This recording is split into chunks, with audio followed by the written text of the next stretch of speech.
Okay, there's just a couple people holding up the walls. That's good. In the name of the Father, and of the Son, and of the Holy Spirit, Christ is in our midst. I had another sermon prepared for today, and then I woke up this morning, and I was thinking of the day that it is, September 10th, and tomorrow being September 11th. And one thing came to my mind as I was driving to church today, and that is how soon and how quickly we forget.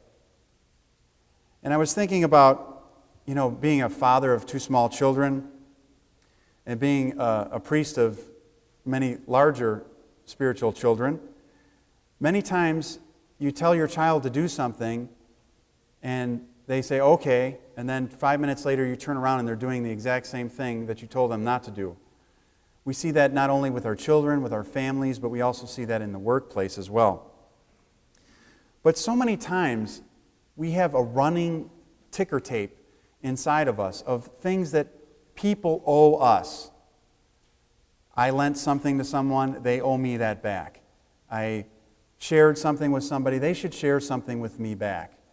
I gave something as a gift, and it was more expensive, if you can believe it, than the gift they gave me. Now, I know I see people laughing. I think everybody does that. And I think that they do that at weddings, they do that at baptisms, they do that at Christmas time, birthdays. It's a tick-for-tack life that we lead. But we forget.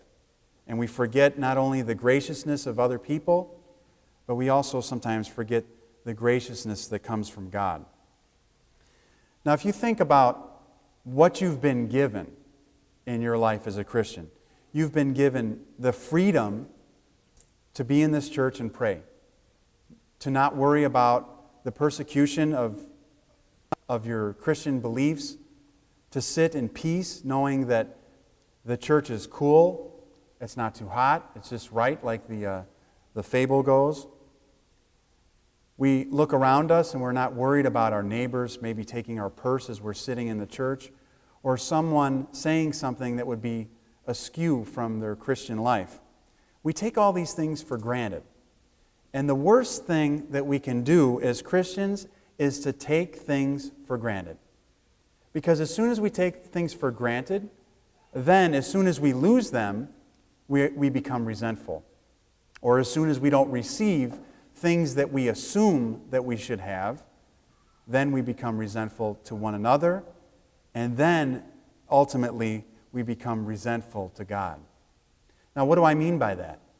Well, everyone wakes up in the morning, they assume that they're going to wake up in the morning, that they're going to hopefully brush their teeth and get cleaned up for church, and drive to church and arrive at church and pray. But each day that you get up and you come to church on Sundays, you don't think, am I going to wake up in the morning? Am I going to make it to church? Am I going to die on the way to church? Or am I going to die in my home? We take life most especially for granted. And the lives of those around us, we take for granted as well. They're always going to be here for me. They're always going to help me. They're always going to do something to assist me. And we take other people's lives and what they contribute to us for granted as well. One of the things on this day that I think about is how much we take freedom for granted.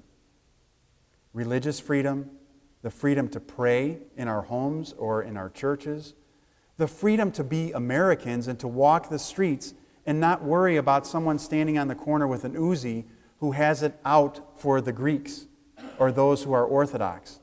Like some other countries in the world where I had gone to school with an Orthodox man who was from Lebanon, and he explained to me how when he would go to school, how they had a certain pattern they had to go to school in, ducking around buildings so they wouldn't get shot. And I couldn't believe the stories he was telling me, and he was very kind of matter-of-factly about a lot of things. And we had gone down into the city of Boston, and it was the evening, and at the evening time, Boston kind of comes alive with not only collegiate students, but also some riffraff. And he looked at the group of seminarians. He says, "You got to be kidding me. You guys are nervous being out here?" He said, "You should see where I live." And we take for granted the fact that we can walk outside and things are safe. We also take for granted those people who protect us and take care of us. Many times we take for granted our own parents who have struggled their lives to teach and to sacrifice for us and to give us a life that's better than theirs. And we take that for granted. And then what do we see sometimes? We see, unfortunately, people come to me and say, I can't do this. I can't take care of my parents. I can't put up with them. They're a burden to me. They're aggravating. And we see that, and what comes to my mind, came to my mind this morning, is how quickly we forget. Now, 5 years ago, tomorrow morning, was a day I think that everyone was wondering what was next. And I remember that feeling of tragedy filled with a feeling of unity. And as I look back on that day and those days afterwards, there was one thing that really came to my mind and I told Presbytera this. I said, I hope, but I know that this feeling that everyone has will not fade. But I know it will. I know that those feelings of love and that excitement of coming together, not an excitement as we see for Christmas time or that, but that excitement to come and to share one's love, one's life, one's gifts that we have with people in need. And we saw that, and that was a beautiful thing after a very horrific event.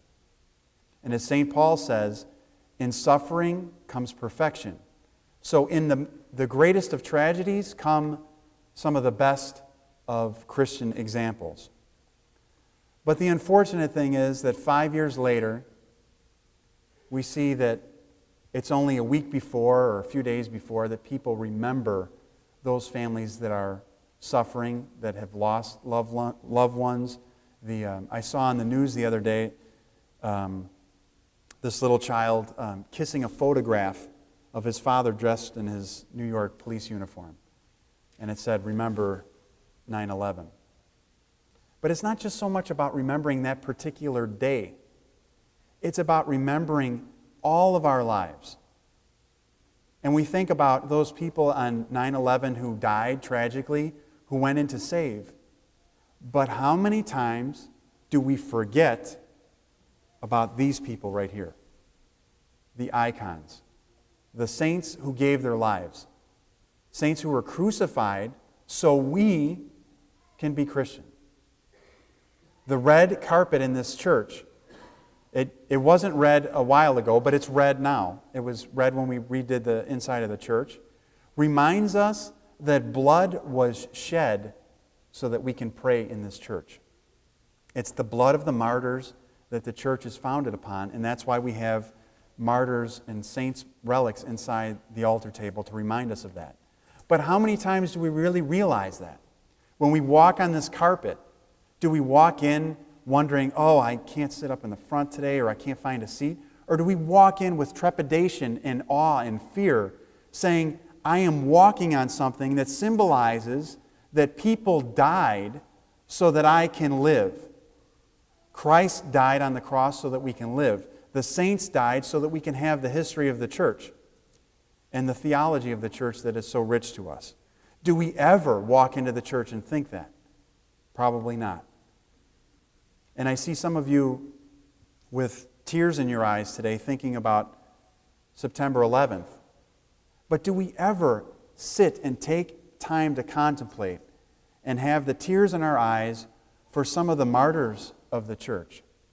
Some of those who were, as August 29th, just a few days ago, we had the liturgy for St. John the Baptist, where he was beheaded. Or St. Andrew, who was crucified on a cross that was shaped like an X, because he didn't want to die the same death as Christ. So now the X symbolizes love. And when you sign letters and you put X, the O is the kisses, and the X symbolizes the love that St. Andrew had. Or St. Peter, who died. Or St. John the Baptist, who we spoke about. St. Nectarios, who was persecuted through his life.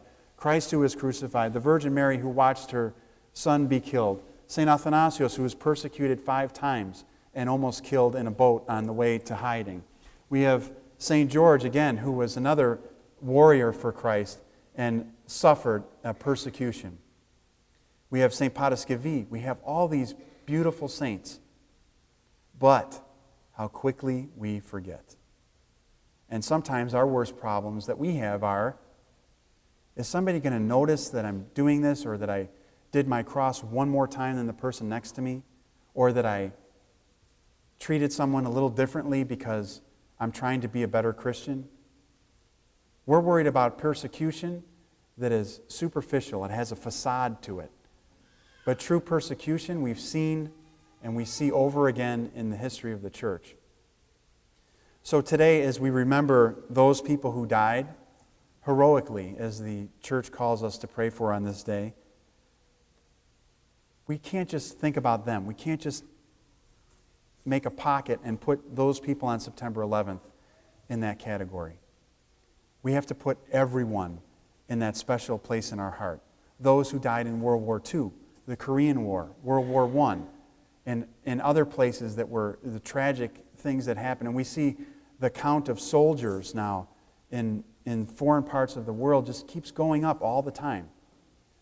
And we see they get their 10 seconds on the news. And then what happens? We sit there and we go, oh, not another soldier. And then I wonder what the weather's going to be like. And unfortunately, our life has become that dichotomous in the fact that we can turn on and off how we feel. But the church calls us to be ever vigilant, to pray always, pray without ceasing, as St. Paul says, and to always remember, not just those in the times now, but in the times back. Our grandparents, our great-grandparents, our parents, those who we lost in struggle, those who gave their life so that we can live. Because the church calls us always to live in the present moment, not to think about what happened in the past and say, I wish I could have done something different, but to live in the present right now and to make a difference, to remember, to pray, and to never, ever let yourself take things for granted. Each and every breath is a gift from God. And unless you realize it's a gift and everything around you is a gift, when you lose that breath, you will resent God unless you realize that He gives that to you. So I pray on this day that you never, ever have a short-sighted memory of what God has done for you, what your family has done for you, the saints, and all those who serve our country to protect and to make our lives better. Never, ever take for granted your Christian life as well. Amen.